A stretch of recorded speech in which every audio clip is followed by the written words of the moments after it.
Yes, people, this is the live preview. Liverpool's. Oh shit! One sec. Yes, people, this is the live preview as the Reds take on Fulham at the weekend in 2 days' time at a 2:00 kickoff. We're going to run you through the preview, my thoughts on the game. We're going to speak a bit about last night's game, score predictions, team lineups. We're back on YouTube. It's been a while since I've done a live stream on YouTube, actually. I'm at uni now, and we're closing in on 300 subscribers. So hopefully we can get there before Christmas. We're on the grind for that. We do also stream on Twitch, play a couple of games every now and again. So I will drop my link to my Twitch in a second. But let's actually get into the preview then.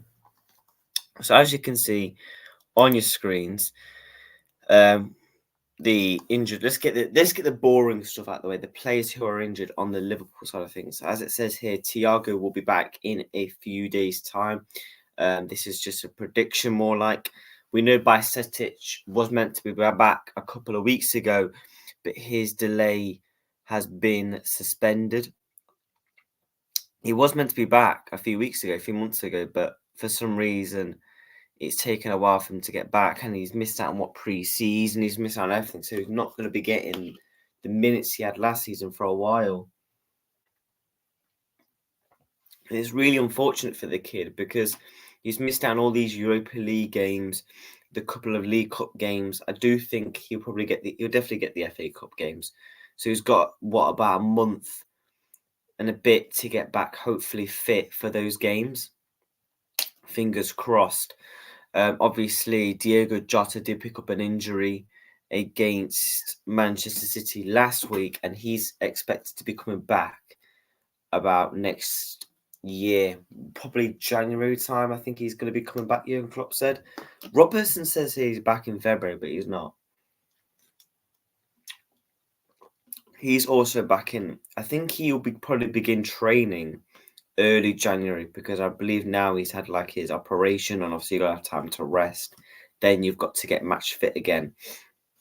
So I reckon Robertson should be playing after the winter break, probably about, I think that's like the 13th or the 14th of January. So we should be seeing Robertson in about 5 or 6 or 7 weeks' time. Then Alisson is going to be out for 2 to 3 weeks. He should, hopefully, fingers crossed, he will be back for the Man United game, because that is a massive one for us. Obviously, Fulham have got their own injuries as well. It looks like they've got some big injuries. I mean, the one player that does stand out there for me is Diop. I remember when he was at West Ham.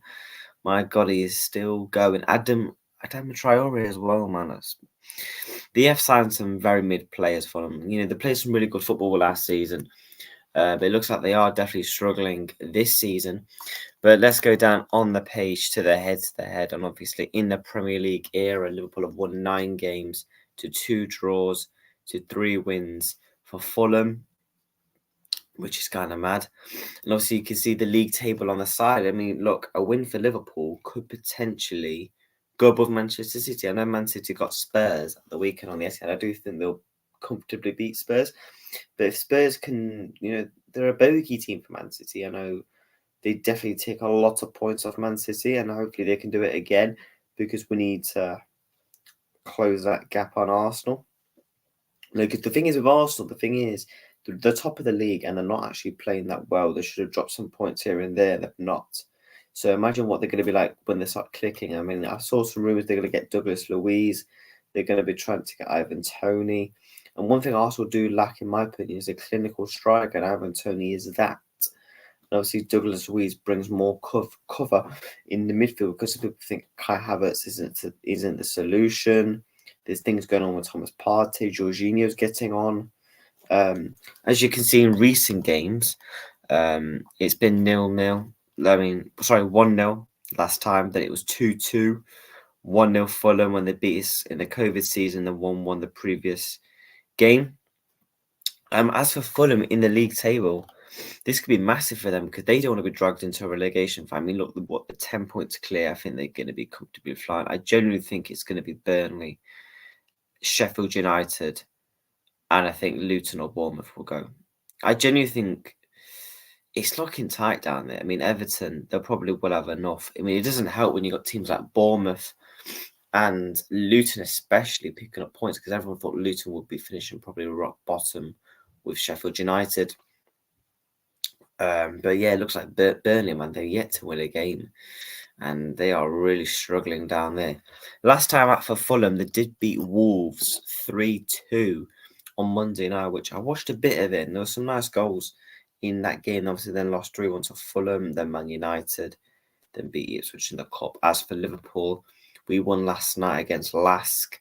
Then it was Man City, Brentford. Then obviously we lost to Toulouse. Then it was Luton. But let's go to last night's. Let's talk a little bit about last night's game. This was the team that did play last night. I do think we're probably going to see something. I don't know what's happened there.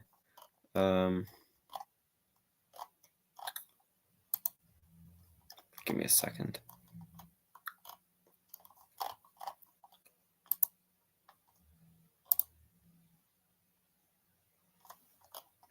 So this was the team that played last night against Lask. As you can see, it was Kelleher, Gomez, Konate, Kwanzaa, Tsimikas, Gravenberch, Endo, Harvey Elliott, Salah, Gakpo, and Diaz. For me, man, Harvey Elliott was comfortably a man of the match. I think Harvey Elliott's really come into his own this season, because he's not got that pressure. Because last season he was starting loads of games. The season before, he was playing really well. Then he picked up that injury against Leeds. And I feel like this season he's got that free roam where he's just coming on. He's doing this thing really quietly. Every now and again he will get a goal or an assist. I mean, we got an assist against Luton for the Diaz goal. As for last night, though, Diaz did score another header. Salah scored a penalty, which is 1 goal away for 200 goals for Liverpool and 80 assists in just over 300 appearances for Liverpool. But Gerald Quanta, though, what a baller he is, man. We have got an exciting young talent on our hands, and we're looking for that next Virgil van Dijk on the left-hand side. It looks like Gerald Quanta could potentially be taking his minutes by astray, and he's playing really well, man. In the Europa League games when he's come on, when he's come on in the PL games as a sub, he's played well, man. He's not put a foot wrong. I don't think there's been a particularly one game where he's actually not played that well. He's played well in all of them. And obviously Gakpo scored 2 goals last night. I felt like he needed it because he's had a lot of critics lately. He doesn't score enough. He doesn't assist enough. Same for Diaz. And obviously he scored again last night. As for the subs, Darwin Núñez. I don't know why it's not showing the whole bench. But let's go back to obviously we did top the group as well. We finished 4 points clear. Liverpool was always going to go through, let's be honest. I mean, it would have been a disaster. It is going to be Toulouse and Liverpool most likely, unless because Union and St. Gilles are going to have to beat us to win, and then obviously Lask are going to have to win. So yeah, that's not gonna happen, is it? But back to the game. Let's go through my team lineup, and then we'll do my score prediction. I think in goal, it's going to be Kelleher again. I mean, look, he was really good last night as a sweeper keeper, made some really good saves. We know Kelleher has been decent, but of late he has not been as good. But he's still a solid number 2. At right back, I think it's going to be Trent. The 2 centre backs, I think it's going to be Virgil and Konate. Left back, Costas, Tsimikas. I thought Tsimikas would have got well rested last night, but since he's the only natural first team left back we have left due to Robertson's injury. In midfield, I want to see McAllister, Gravenberch, and Szoboszlai. I won't mind seeing Harvey Elliott as well. He's played well. I won't mind seeing Harvey Elliott in this game. The front 3, I think it's going to be Salah. I want to see Salah, Gakpo, and Diaz, but I think he might go with Darwin potentially. So that's my lineup prediction. Score prediction, I'm going to go 2-0 Liverpool. I think Salah's going to get his 200th Liverpool goal. And I think I'm going to say Darwin to come on and score. So that's my score prediction. My lineup prediction. The team news as well we ran through at the beginning of the preview. Robertson should be back early January by Setic. I reckon we could see Thiago maybe before Christmas, possibly by Setic. Jota will probably be about end of January potentially, and then Robertson will be sometime in January. It's not going to be late February. And then Alisson, he should be back for the Man U game. So that's all the team news, score prediction, lineup. Liverpool do take on Fulham. We will be doing many watch-alongs now on this channel, so make sure you subscribe, like, comment down below.